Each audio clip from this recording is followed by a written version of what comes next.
अस्सलाम वालेकुम नाज़रीन, प्रोग्राम राजधानी टाइम्स सां गॾु आहियां शाकिर सोलंकी।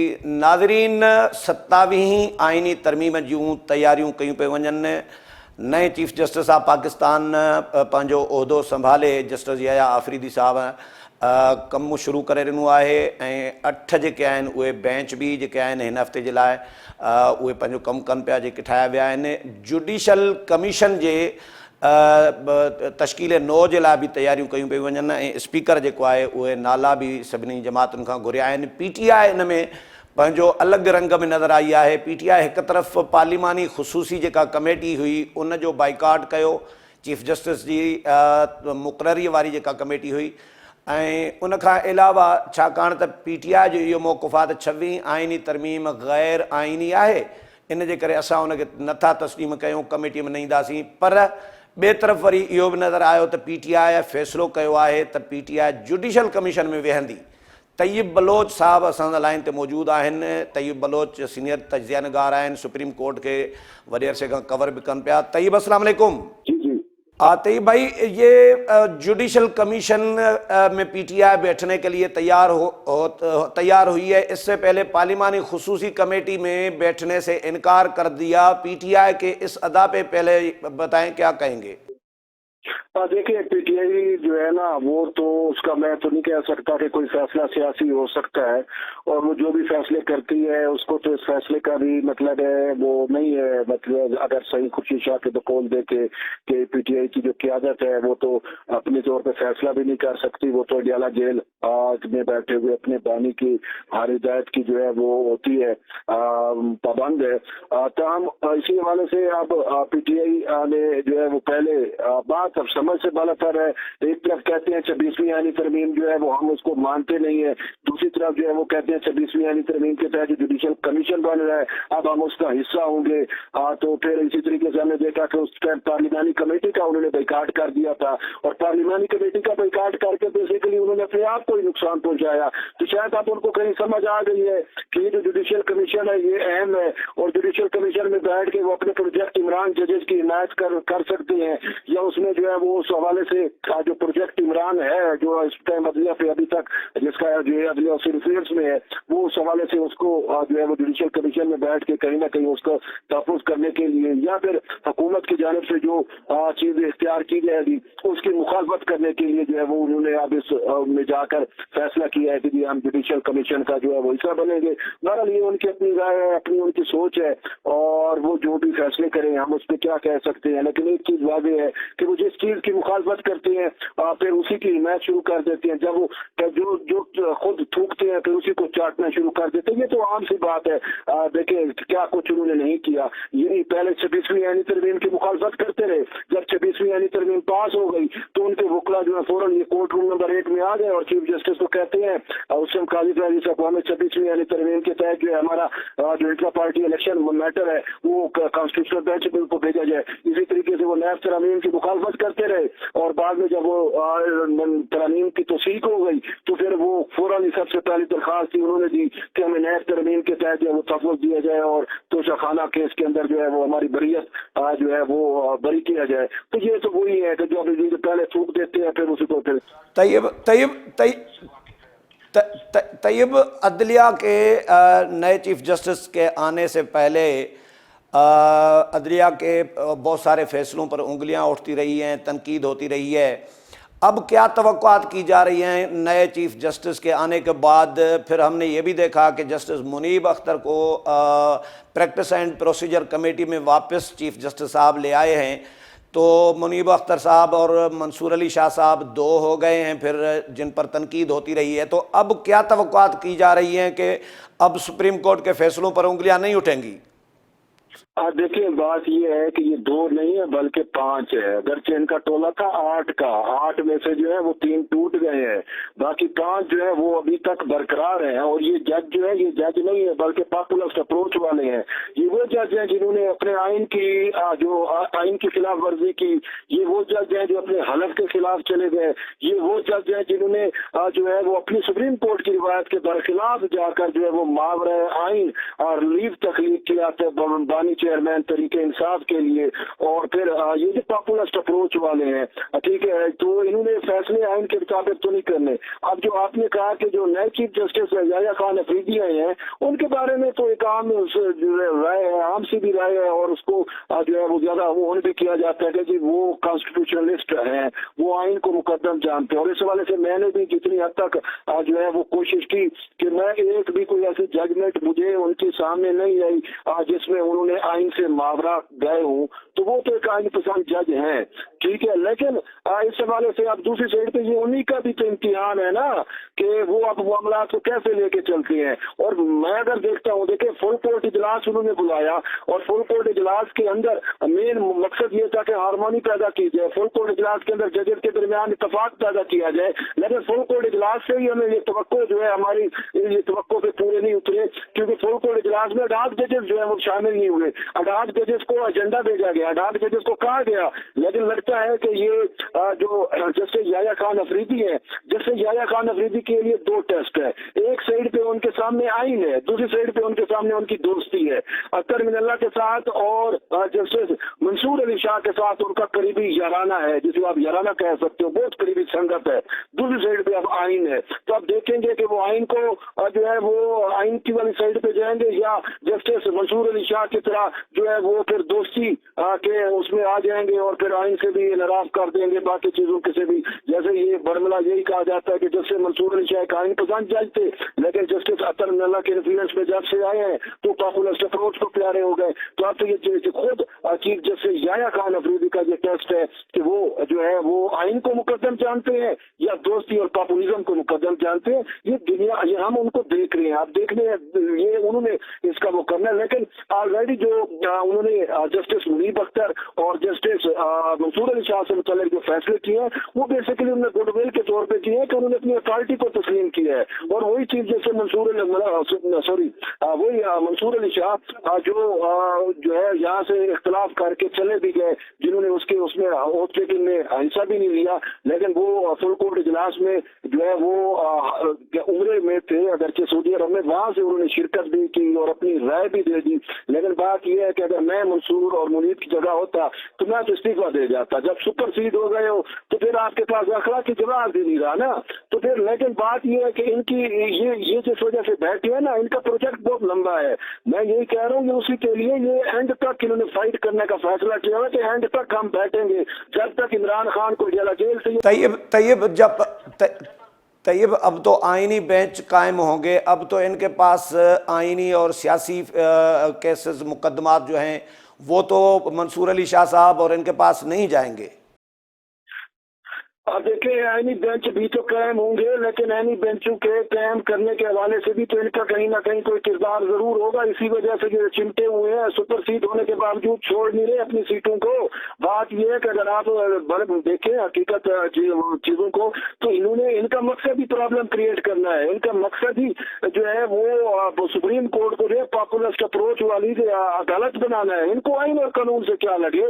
ये मुबैना तौर पर जो है वो यही कहा जाता है कि जज के बारे में ये भी कहा जाता है कि जब फुल ये रिजर्व सीट्स का उन्होंने फैसला दिया तो मुबैना तौर पे ये भी कहा जा रहा है कि उन्होंने अपनी अहलिया को मैसेज किया कि जी मुबारक हो, आपके मुर्शिद के हक में हमने फैसला दे दिया। तो अब ऐसे जजेस से आप और क्या उम्मीद रख सकते हैं। उनकी वहाँ पे मौजूदगी यही होगी कि उन्होंने प्रॉब्लम ही क्रिएट करने हैं। एनी बेंच जरूर बने हैं, लेकिन एनी बेंच बनने से क्या होगा। बात यह है कि फुल फ्लैज कॉन्स्टिट्यूशनल कोर्ट कायम क्यों नहीं हुई। कॉन्स्टिट्यूशनल कोर्ट जो है उसकी अब भी जरूरत है। एनी बेंच बनेंगे या जो भी है उसकी तश्कील होगी, उसमें भी ये प्रॉब्लम है। तो ये 27वीं आईनी तरमीम की जो गूंज सुनाई दे रही है, बिलावल साहब भी मिले मियां शहबाज शरीफ के साथ, वजीर आजम के साथ, और फिर खबरें भी आई ज़राए के हवाले से कि 27वीं आईनी तरमीम की तैयारी की जा रही है। 26वीं आईनी तरमीम में कहीं झोल है, कहीं कोई सुकुम है, कहीं मामलात रह गए हैं जो तवक्कुआत पूरी नहीं हुई, या नए चीफ जस्टिस ऑफ पाकिस्तान के पहले जो फैसले हैं मुनीब अख्तर साहब को वापस लाना या इस तरह के, तो उसके बाद हुकूमत सोचने पर मजबूर हुई है कि 27वीं आईनी तरमीम हो और फिर आईनी कोर्ट उसमें आ सकती है।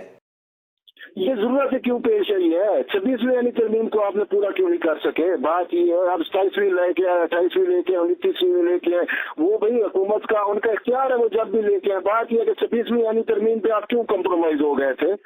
ठीक है, 26वीं यानी तरमीम ही अगर आप फुल फ्लैज कर लेते और उसमें जो है वो आप कंप्रोमाइज ना होते तो आज ये सूरत हाल ही ना देखना पड़ती। आपने वहां तक आपको पता था कि जजेस सुपरसीड हो सकते हैं, ये सूरत हाल मर्ज हो सकती है, तो मुझे समझ नहीं आती। जब हम बिलावल भुट्टो जरदारी के बयान देखे, वजीर कानून के देखे, वो तो कह रहे थे कि वफाकी यानी अदालत का क्या होगा, तो फिर क्यों जो है वो कॉन्स्टिट्यूशन बेंच पे इत्तफाक कर लिया? अब क्यों कह रहे हैं कि ये जो है वो चीजें हम से जो रह गई है, अभी हल तलब है, तो ये होगा, ये मसाइल है, इन मसाइल के लिए हम 27वीं यानी तरमीम लेके आएंगे। इसका मतलब है आपकी विजडम उस टाइम पूरी जो है वो विजडम ने काम ही नहीं किया। अब हम कैसे मान लें? अब 27वीं तरमीम तो जब आएगी देखा जाएगा ना, लेकिन अभी जो मामला है वो है कि कॉन्स्टिट्यूशन बेंच का क्याम जो है और कॉन्स्टिट्यूशन बेंच के सरबराह का जो मामला है वो सबसे जो है वो इस टाइम फौरी मामला वही है। तो अब देखना ये है कि मुझे तो यही लग रहा है कि नवंबर के पहले हफ्ते के अंदर जुडिशियल कमीशन जो है वो अपनी हालियत में आ जाएगा, उसकी साख्त मुकम्मल हो जाएगी, उसमें 12 जो निगरान है उनकी तकर्री का तरीकाकार भी वाज़ेह हो जाएगा और उसमें का चुनाव भी हो जाएगा कि कौन कौन उसमें होंगे। और इसी तरीके से मैंने सुना भी है कि स्पीकर की जानिब से जो है वो कोई चीजें इनिशिएट भी की गई है कि जो पार्लियामेंट्री कमेटियां हैं वो अपने बंदे नामजद करें जिन्होंने जुडिशियल कमीशन में बैठना है। लेकिन उसके बाद अब जुडिशियल कमीशन में जब बैठेंगे तो ये भी सवाल है कि जुडिशियल कमीशन में सुप्रीम कोर्ट के जो 3 सीनियर जज हैं वो 3 सीनियर जज कौन होंगे? क्या सुपरसीड होने वाले मंसूर मुनीब उसका हिस्सा होंगे या नहीं होंगे? तो ये भी अभी चीजें सामने आना बाकी है। और फिर जब ये बेंच बन जाएगी, जुडिशियल कमीशन बन जाएगा, फिर कॉन्स्टिट्यूशनल कोर्ट का जो सरबराह का ही उन्होंने, फिर उस सरबराह के बाद उनके जजेस की तैनातियां होनी है। तो भी बहुत सारे मैटर जो है वो पड़े हैं। तो मैं नहीं कह सकता कि 27वीं तरमीम ऐसे ही आ जाएगी, पहले 26वीं तरमीम को जो मुकम्मल तौर पर काबिल अमल कर ले। अगर ये काबिल अमल हो गई और इसमें फिर कोई प्रॉब्लम आए तो फिर जो है वो क्या किया जा सकता है कि वो 27वीं तरमीम में लेके आएंगे। लेकिन फिलहाल इनके लिए जो फौरी मामला है जिसकी वो ये है कि भाई किसी तरीके से जुडिशियल कमीशन जो है उसकी साख मुकम्मल की जाए और फिर जो है उसमें कॉन्स्टिट्यूशनल कोर्ट का जो कॉन्स्टिट्यूशनल बेंच का जो हेड है उसकी अपॉइंटमेंट की जाए और फिर उसके हवाले से जो 5 या 9 रुकनी जितना भी बेंच बनाना है उसकी तैनातियां जो है वो अमल में लाई जाए। तो पहले तो हुकूमत और जो उनके साथी उनके लिए ये सबसे बड़ा चैलेंज है। और ये जो बिलावल भुट्टो जरदारी और शहबाज शरीफ की लाहौर में मुलाकात हुई वो बेसिकली कॉन्स्टिट्यूशनल बेंचेस के हवाले से थी। मैं नहीं कह सकता कि वो जी 27वीं तरमीम के हवाले से थी। तो ये एक अहम चीजें आप देखते हैं आगे मामला किस तरीके से चल। अच्छा तैयब, 2 दिन जो सुप्रीम कोर्ट के नए चीफ जस्टिस के आने के बाद गुजरे हैं, कल और आज का, इसमें कौन से मुकदमात चले हैं? कोई पॉलिटिकल मुकदमात भी कंटिन्यू हो रहे हैं, समातें उनकी भी हो रही हैं, या वो होल्ड कर दिए गए हैं आईनी बेंचेस को भेजने के लिए, या भेज भी दिए गए हैं? क्या हो रहा है सुप्रीम कोर्ट में? अच्छा देखिए, अभी कॉन्स्टिट्यूशनल मैटर जो है वो तो चीफ जस्टिस याया खान अफरीदी ने सबसे पहले ऑर्डर भी यही दिया रजिस्ट्रार ऑफिस को कि जो कॉन्स्टिट्यूशनल मैटर है उनको अलग करके कॉन्स्टिट्यूशनल कोर्ट के लिए उनको रख लिया जाए और बाकी मैटर फिक्स किए जाए। लेकिन अभी जो चीज हमें उनकी नजर आ रही है वो ये है कि अभी जो ये जो आम नोयत के मुकदमात और खासकर जो पुराने मुकदमात है जो बड़े अरसे से ज़ेरे अल्तवा हैं और जो सुप्रीम कोर्ट के बोझ बने हुए हैं, फिलहाल तो हमें पॉलिसी यही उनकी बता रही है कि शायद पहले 6 महीने में वो उनको जो है उनके निपटाव की तरफ जाएंगे ताकि सुप्रीम कोर्ट पे जो डेडलॉक है, जो मुकदमात का बोझ है वो किसी हद तक जो है वो कम किया जाए। 59,000 यानी कि वो 60,000 मुकदमा जो है वो सुप्रीम कोर्ट में जेर समाअत पड़ा हुआ है। तो हमने तो यही देखा है कि ये जो अभी बेंचेस बने हैं तो उनकी मेन कोशिश यही है कि ऐसे मुकदमात जो है वो फिल फोर लगाए जाए कि जो या तो जो एक्सपायर हो चुके हैं या उनकी वो यानी कि मोस्टली वो जो होंगे कि जो सुप्रीम कोर्ट पे खामखा का बोझ बना हुआ है तो वो बोझ कम किया जाए। तो 6 महीने तक जो उनका फुल कोर्ट इजलास हुआ तो उसमें जो एक पॉलिसी आई वो भी मंसूर शाह की जानिब से जो पॉलिसी पेश की गई थी थी कि हमें जो है वो सुप्रीम कोर्ट की वर्किंग को इस तरीके से बनाना है कि पहले 1 माह जो है वो, फिर 3 माह और फिर 6 माह, ये 6 माह तक उनका टोटल फोकस जो है वो सुप्रीम कोर्ट पर मुकदमात का जो इजाफी बोझ है उसको कम करने पे होगा। तो इसमें पॉलिटिकल नोयत के मैटर या कॉन्स्टिट्यूशनल मैटर बहुत कम लगने की तवक्को है, लेकिन वो ये नहीं है कि वो नहीं लगेंगे, वो लगेंगे। तो उसके लिए जब कॉन्स्टिट्यूशनल कोर्ट कायम हो जाएगी तो उधर कॉन्स्टिट्यूशनल कोर्ट जो है उन मैटर्स को देखती रहेगी और ये जो है ये रूटीन के केसेस जो है वो ये देखेंगे।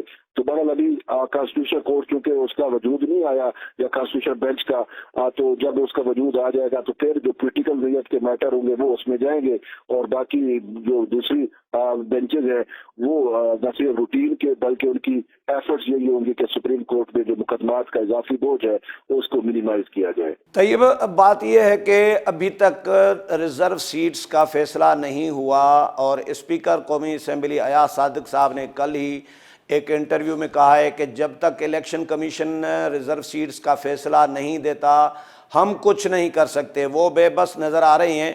तो अगर 27वीं कोई आइनी तरमीम की ज़रूरत पड़ गई तो हुकूमत को इसी तरह ही 26वीं आइनी तरमीम की तरह ही पापड़ बेलने पड़ेंगे, मिन्नत समाजत सियासी जमातों को करनी पड़ेगी, PTI को, मौलाना को और बाकी जमातों को। देखिए, सबसे बड़ी बात तो ये है कि मखसूस नशिस्तों का जो मामला है वो तो मुझे अब 8 नवंबर के बाद समाअत के लिए मुकर्रर होता हुआ नजर आ रहा है, क्योंकि उसमें मंसूर और मुनीर भी सबसे बड़े मुखालिफ थे और वो कहते थे कि ये केस समाअत के लिए ना लगाया जाए और तहरीक इंसाफ को मखसूस नशिस्तें दे दी जाए।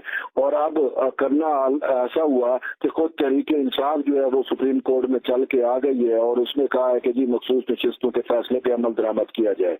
तो अब मंसूर और मुनीर जब भी इकट्ठे बैठेंगे उनकी पहले यही कोशिश होगी कि किस तरीके से हमने जो है वो जो है अटेम्प्ट करनी है कि वो जो हमने आइन को भी जो है मावरा आइन भी के हमने जो है वो अपने हलफ के भी खिलाफ जाकर हमने एक मावरा आइन जो है वो तख्लीक किया था तहरीक इंसाफ के लिए रिलीफ, तो वो रिलीफ तो अब उनको मिल नहीं रहा और अब वो हमारे पास भी आ गए हैं कि तौहीन अदालत की जाए इलेक्शन कमीशन के फैसले के खिलाफ। तो अब जब वो ये मैटर लेके जाएंगे अपने चीफ जस्टिस के पास तो चीफ जस्टिस क्या कहेंगे? वो यही कहेंगे कि तौहीन अदालत का मामला हम बाद में देख लेते हैं, पहले नजरसानी जो है वो उसको देख ले, क्योंकि जब तक उसकी फाइनलिटी नहीं होगी, हतमी तौर पे उस पर जो है फैसला नहीं होगा, उस वक्त तक तौहीन अदालत का भी फैसला नहीं हो सकता। तो इसी वजह से ये अब कोशिश जो मुझे नजर आ रही है, बल्कि मुझे ये होगा कि 8 नवंबर के बाद मुझे फील हो रहा है कि जो नजरसानी दरखास्त है वो जो है वो लग जाए और नजरसानी मैटर जो है लगने के बाद फिर वो जजेस ने फैसला करना है कि अब मैं तो नहीं कह सकता वो 13 जजेस बैठेंगे, लेकिन एक खबर मुझे ये नजर आ रही है कि उन 13 में से जो है वो 8 जजेस की राय थी और 8 के टोले में से 3 अलग हो गए हैं, बाकी बचा है 5 का। तो अभी और देखेंगे कि वो नजरसानी में मुझे लग रहा है कि फैसला कहीं ना कहीं रिवर्स हो जाएगा। और इसमें यह भी है कि खुद चीफ जस्टिस याया खान अफरीदी की राय जो है अगर वो हम सामने रखें तो उन्होंने तो जस्टिस मंसूर अली शाह को वो आईना दिखाया जो कोई और नहीं दिखा सका। उन्होंने तो वाले तौर के ऊपर कहा कि मंसूर अली शाह ने जो है आर्टिकल 187 का इस्तेमाल ही कैसे कर दिया। आर्टिकल 187 एक ताकत है, इख्तियार नहीं है, और उन्होंने 185 में जाके ये ताकत कैसे इस्तेमाल कर ली। और इवन जस्टिस चीफ जस्टिस जो है याया खान अफरीदी का ये भी कहना था कि इस तरीके से अगर ये ताकत इस्तेमाल की जाती रही तो उसके संगीन नतायज जो है वो बरामद होंगे। और खुद जो है वो जस्टिस याया खान अफरीदी जो है वो उन्होंने इख्तिलाफी नोट लिखा था और उन्होंने अक्सरियत से जो है वो टोटल इख्तिलाफ किया था। तो अब जब वो खुद बेंच में होंगे और उसको अगर वो हेड करेंगे नजरसानी में तो फिर मुझे लग रहा है कि वो चीजें रिवर्स हो जाएंगी। अगर वो रिवर्स हो गई तो फिर जो सवाल आपने पूछा कि हुकूमत के लिए, तो फिर हुकूमत के लिए कोई मसला नहीं होगा कि अगर वो फैसला रिवर्स हो गया तो फिर 27वीं यानी तरमीम में उनको किसी किस्म का कोई नहीं। तो तैयब, ये नज़रसानी जो रिजर्व सीट्स वाली नज़रसानी है ये इसी यानी बेंच के पास जाएगी या ये आईनी बेंच के पास जाएगी? ये आईनी मुकदमा नहीं है? देखिए बेसिकली तो ये कॉन्स्टिट्यूशनल मैटर है, इसमें बहुत सारी चीजें ऐसी हैं जो बरह रास्त कॉन्स्टिट्यूशन से जुड़ी हुई है, लेकिन इसको जो हम देखते हैं कि ये है 185(3) के तहत, ठीक है।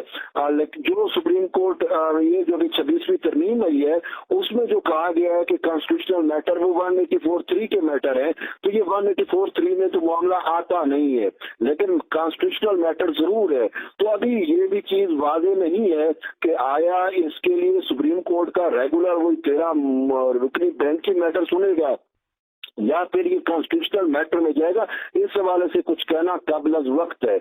लेकिन इसमें एक और राय ये जरूर दी जा रही है कि अगर इसको जो है वो सुप्रीम कोर्ट का ये रेगुलर बेंच ही जो है वो 13 वाला वो ही सुन लेता है, लेकिन इससे जुड़ा हुआ एक कॉन्स्टिट्यूशनल मैटर सुप्रीम कोर्ट में ऑलरेडी मौजूद है, और वो है कि इलेक्शन तरमीमी एक्ट जिसको चैलेंज किया गया था वो बरह रास्त जो है इसी मखसूस नशिस्तों के फैसले से जो है वो जुड़ा हुआ है, क्योंकि पार्लियामेंट ने इलेक्शन तरमीमी एक्ट के जरिए बेसिकली सुप्रीम कोर्ट के 8 जजेस का ये जो मखसूस नशिस्तों का फैसला था इसको गैर मुअस्सर और गैर फाल किया था।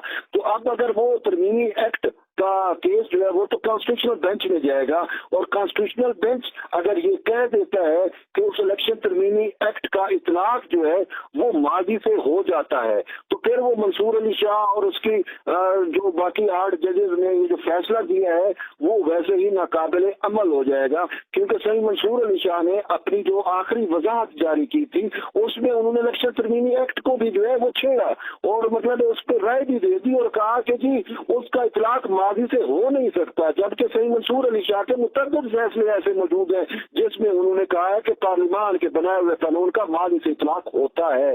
लेकिन यहाँ पे चूंकि उनका मुद्दा और मकसद जो है वो तरीके इंसाफ की सहूलतकारी था, तो इसी वजह से उन्होंने इलेक्शन तरमीमी एक्ट को जो है उसको कह दिया कि उसका माजी से इतलाक नहीं होता। तो अब जब कॉन्स्टिट्यूशनल बेंच ये डिसाइड कर देगा कि उसका माजी से इतलाक होता है तो फिर ये फैसला ऑलरेडी जो है वो नाकाबिले अमल हो जाएगा। चलें, बहुत शुक्रिया तईब बलोच टाइम देने के लिए। नाज़रीन हिते वठूं था हिकिड़ो नंढो ब्रेक खां पोइ हाज़िर थियूं था।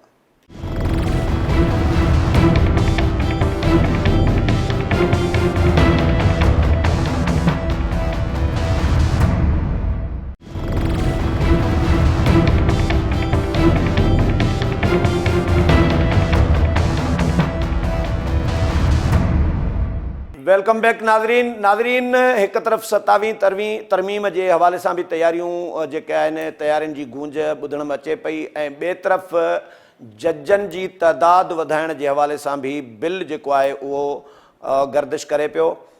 बिल अॻ में पेश थियणो हुयो, दानियाल चौधरी जो बिल है, मुस्लिम लीग नून जो दानियाल चौधरी MNA है, उन जो बिल है, ॿ दफ़ा एजेंडे में आयो है पर इहो बिल ड्रॉप थींदो रहियो आहे, ऐं हाणे वरी इन बिल की गूंज ॿुधण ॿुधण में अची रही है। ऐं इन खां अलावा PTI जो जेके जुडिशल कमीशन के लिए PTI नाला शॉर्ट लिस्ट कया आहिनि, 7 नाला, उन ते भी ॻाल्हाईंदासीं ऐं उन्हनि जी बानी चेयरमैन PTI खां मंजूरी वरती वेंदी।